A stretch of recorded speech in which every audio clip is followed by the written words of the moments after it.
Have you ever just, looked up at the stars and felt this deep need to find some kind of order? It seems ancient, right? This human impulse. Absolutely. We've always done it. Think about ancient myths, pantheons, all trying to explain things. Then later, you get Newtonian physics Yeah. trying to find the rules. Yeah, Yeah. exactly. But now, well, there's this other current that's popped up, maybe a countercurrent. It's trying to put purpose back into the universe, you could say. You mean the idea of cosmic universal laws? That's the one. Yeah. And these aren't like gravity, things we test in a lab. No, definitely not. They're presented more as metaphysical principles, spiritual ideologies almost, immutable truths. Right, a kind of blend. It's pitched as science, spirit, and metaphysics, all rolled into one. And the goal is supposedly to help you, the listener, consciously create the life you want. Mm-hmm. So our mission today in this deep dive is really to unpack these laws. We want to look at where they actually came from, why they're so appealing to so many people, and then, importantly, Critically examine them. yes, look at the significant critiques they face. Good. Because it's not just about, like, listing the 12 laws or whatever. We need a proper analysis, right? Multidisciplinary. Exactly. Tracing the history, looking at the psychology, and definitely getting into the scientific and ethical questions, because there are some big ones. It should be quite a journey. We'll map out the architecture, see how it's built, and then really put it under the microscope, see what holds up. Okay, let's unpack this. Let's do it. So when people talk about these cosmic universal laws today, usually they mean a set of, 12 laws, right? That's the common framework. Yeah, the 12 universal laws, and they're presented as this interconnected system. Everything fits together. It's all coherent, supposedly guiding everything. That's a whole system. It is. And you can sort of group them. There are foundational laws about what reality is, then action-oriented ones, how you interact with it, and then psychological laws, I guess, for interpreting what happens in your life. Okay, let's touch on some key ones because they really get to the core of it. First up, the law of divine oneness. Ah, the big one. Yeah, the idea that everything, absolutely everything, is connected. We're all part of one single consciousness. The separation we feel, that's considered an illusion according to this law. Which, if you take it seriously, has implications. Right. The practical takeaway they suggest for you, the listener, is fostering compassion. Because your thoughts, your actions, they ripple out. Empathy isn't just nice, it's like fundamental cosmic reality. Makes you think. Then there's the law of vibration. This one's often seen as the engine behind the law of attraction. Right. The idea is that everything vibrates. Everything has a frequency, a rock, a thought, an emotion. Everything. According to the law, yes.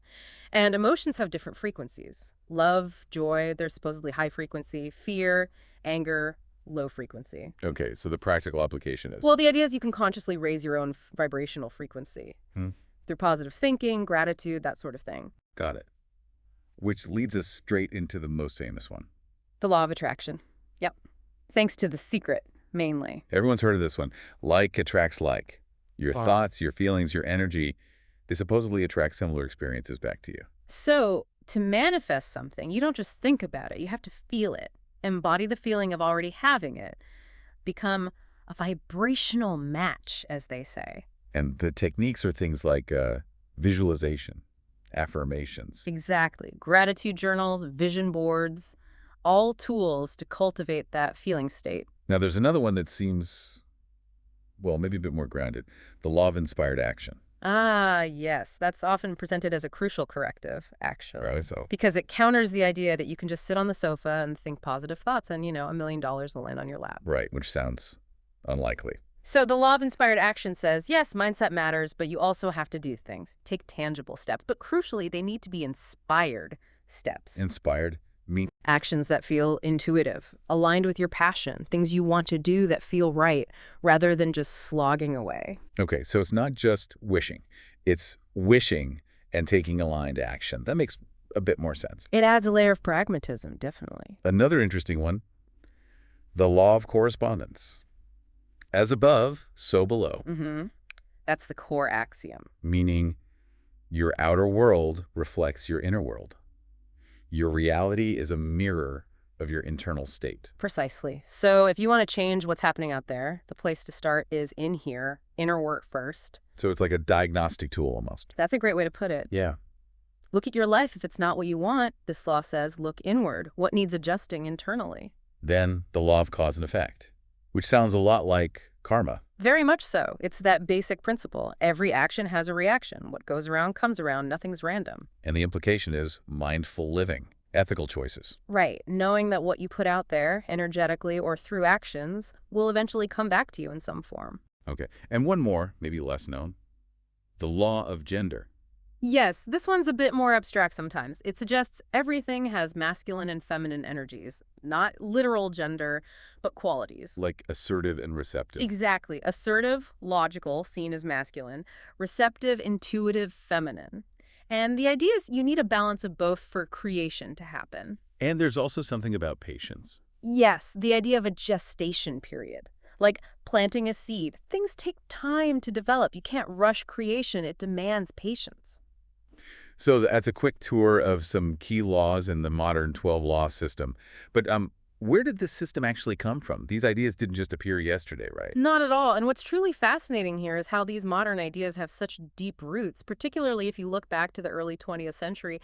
There's a definite lineage. You're talking about the Kybalion, aren't you? I am indeed. A really influential little book from 1908, published anonymously by 3 initiates. Though most people think it was William Walker Atkinson. That's the consensus, yes. A major figure in the New Thought movement back then. And the book itself, it claims to be passing down ancient wisdom from Hermes Trismegistus. Giving it that mysterious, timeless vibe. Exactly. But, scholars look at it and say, well, actually... This looks a lot like New Thought ideas from the late 19th, early 20th century. Precisely. The whole mind power focus. But the Kybalion laid out 7 core principles, and they are absolutely the philosophical DNA for the later 12 laws. Okay, so what are these 7 Hermetic principles? Are they very different? They're more descriptive, less prescriptive maybe, less like a self-help manual. Gotcha. So first, the principle of mentalism. Its core statement is, the all is mind, the universe is mental. Basically, reality is consciousness. Okay. Then, the principle of correspondence, that's the as above, so below idea again. Patterns repeat on different levels of reality. Right, we saw that in the 12 laws. We did. Third, the principle of vibration. Nothing rests, everything moves, everything vibrates. Again, familiar. Fourth, the principle of polarity. Everything has 2 poles. Opposites are just extremes of the same thing. Like hot and cold are degrees of temperature. And this allows for? Mental transmutation. The idea that you can change your mental state by focusing on the opposite pole, shifting from fear to courage, for example. Ah, okay. I see the link to manifestation there. Definitely. Fifth, the principle of rhythm. Yeah. Everything flows like a pendulum swing. Tides, cycles, ups and downs. Makes sense. Sixth, cause and effect. Every cause has an effect. Every effect has a cause. No randomness. Just like the law of cause and effect. Exactly. And seventh, the principle of gender. Again, masculine and feminine energies, active and receptive, needed for creation. So it's really striking, isn't it, how those 7 philosophical points got, well, expanded and repackaged into 12 more action-oriented, self-helpy laws. It's a fascinating transformation. You see, the principle of mentalism, the universe, is mind branching out into both the law of divine oneness and the law of attraction. Right, one focusing on the unity aspect, the other on the individual's power to create. Precisely. And that mental transmutation idea from polarity, that's the direct ancestor of all the modern techniques for manifesting your desires. And even the newer additions, like the law of inspired action we talked about? They look like responses, right? Addressing criticisms that the earlier ideas were too passive. It shows adaptation for, well, a consumer audience wanting practical tools. People wanted results. If we connect this to the bigger picture, it really reflects a cultural shift, doesn't it? From a philosophy trying to understand the cosmos to a toolkit aiming to direct the cosmos towards your personal goals. Yeah, that's a really interesting way to frame it. Which makes me wonder, are these ideas, even the Kybalion ones, truly Western? Or do they echo even older wisdom traditions? That's a great question. And yes, when you look east, you definitely find thematic resonances. Strong ones, but we should be careful. Not claiming direct historical links, just parallels in ideas. Exactly. It's about resonance, not necessarily direct borrowing or unbroken transmission in most cases. Okay. So where do we see these echoes, like in Hinduism? Oh, definitely. You've got karma, obviously. The universal law of moral cause and effect. Actions have consequences. That directly maps onto the law of cause and effect, or the law of compensation in some lists. But there's a difference in how it's often interpreted now, isn't there? A huge difference. Traditional Hindu karma is complex, spanning multiple lifetimes, all part of a journey towards liberation or moksha.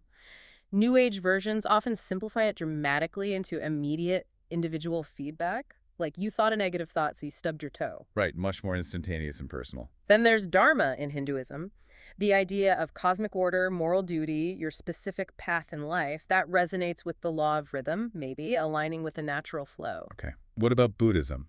A key concept is pratityasamutpada dependent origination. It's the idea that everything arises in dependence on other things. Nothing exists in isolation. It's all an interconnected web. That sounds a lot like the law of divine oneness. It does, doesn't it? Both negate this idea of a solid, separate self. But again, there's a crucial distinction. The New Age, we are all one vibe, can be quite different from the rigorous Buddhist practice of deconstructing the ego to understand suffering and achieve enlightenment. Different goals, different methods. It's very different. And then you have Taoism. With the Tao itself. Exactly. Yeah. The Tao, that ineffable underlying principle of everything. The natural way. It operates through wu wei, often translated as effortless action or non-doing, letting things unfold naturally. That sounds a bit like aligning with inspired action, maybe. Or rhythm. You could see parallels there. And the yin and yang symbol, that's a direct parallel to the law of polarity, complementary opposites existing everywhere. The emphasis on cycles also lines up with the law of rhythm. So across these different traditions, you see recurring themes.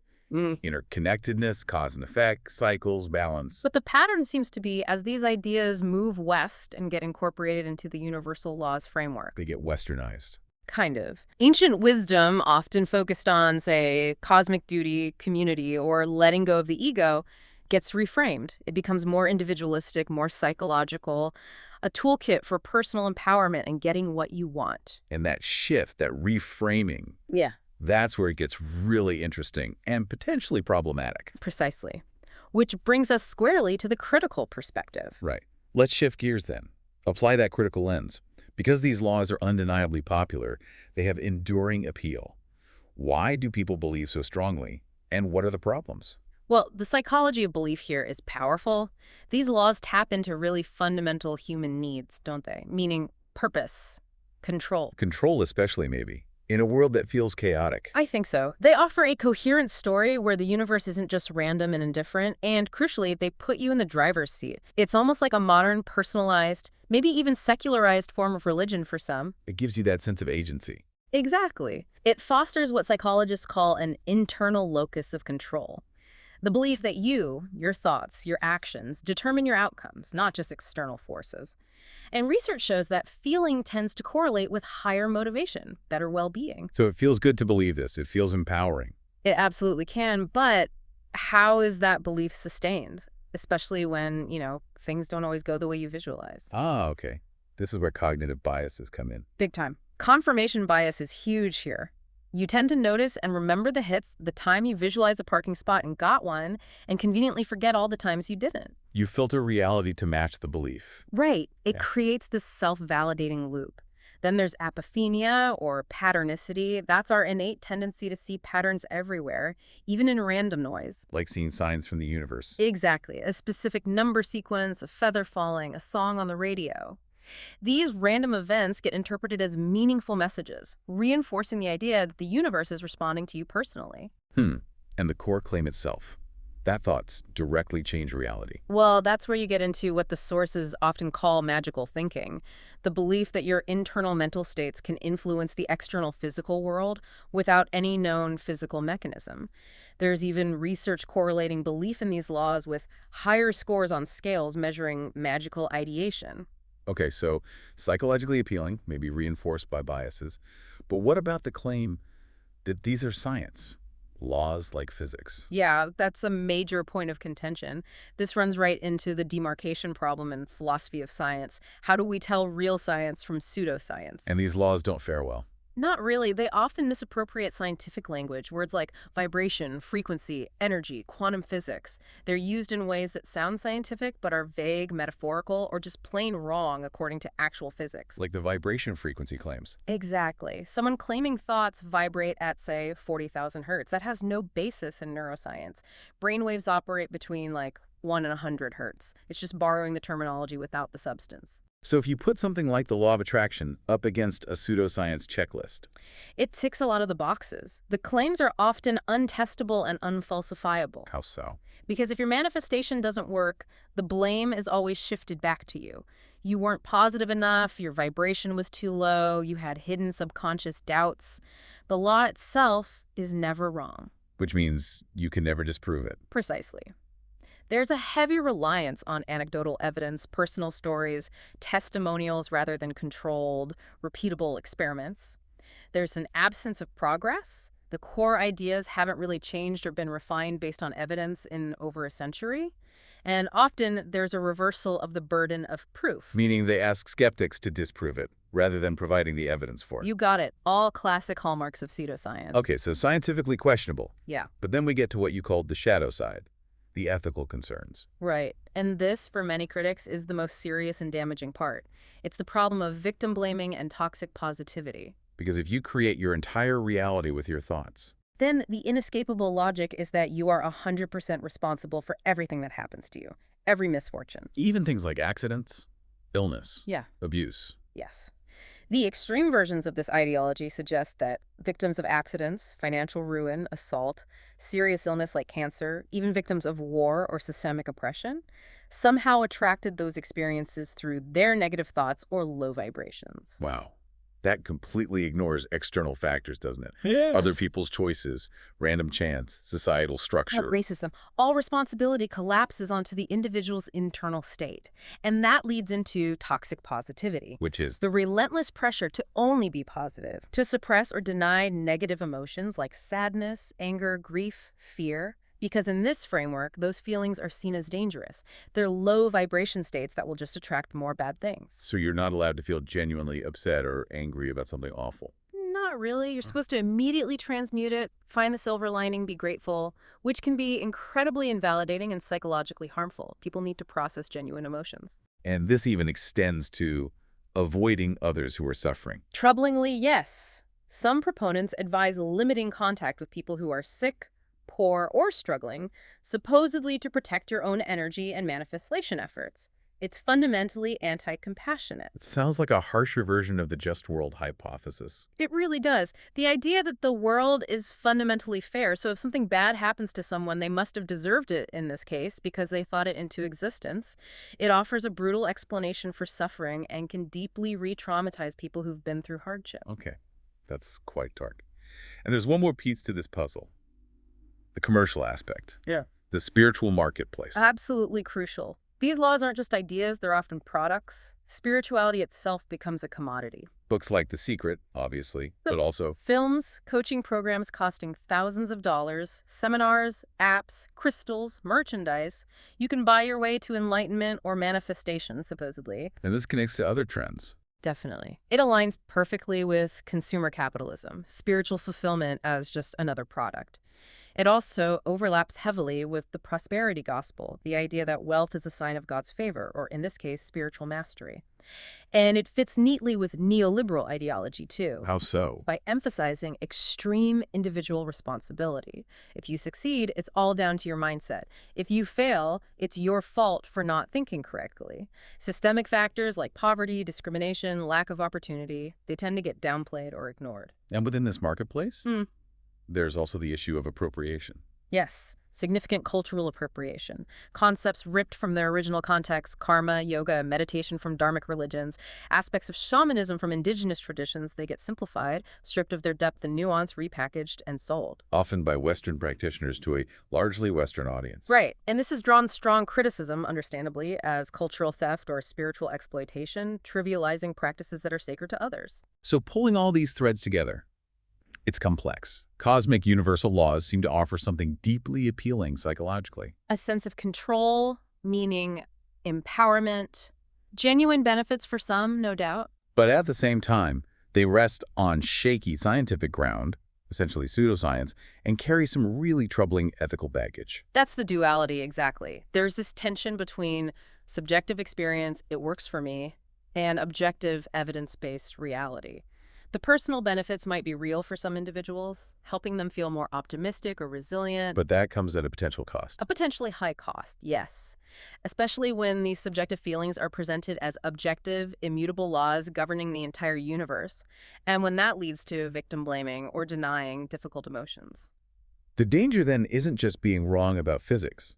It's about potentially losing critical thinking, maybe rejecting actual science, and perhaps even eroding social compassion. That's what the critics argue, and I think it's a valid concern. So what's the way forward? Maybe it's about cultivating a kind of critical spirituality. Critical spirituality, meaning. Valuing the personal quest for meaning and purpose, acknowledging the power of mindset perhaps, but without abandoning intellectual honesty. Maintaining ethical responsibility, and crucially, understanding the huge difference between an empowering personal story or mythology and a verifiable, objective law of the cosmos. Keeping that distinction clear. Very clear. So the final thought to leave you, our listener, with is this. How might embracing that kind of critical spirituality, one that values meaning but demands evidence and ethics, transform your own search for understanding in this often unpredictable world? Something to think about.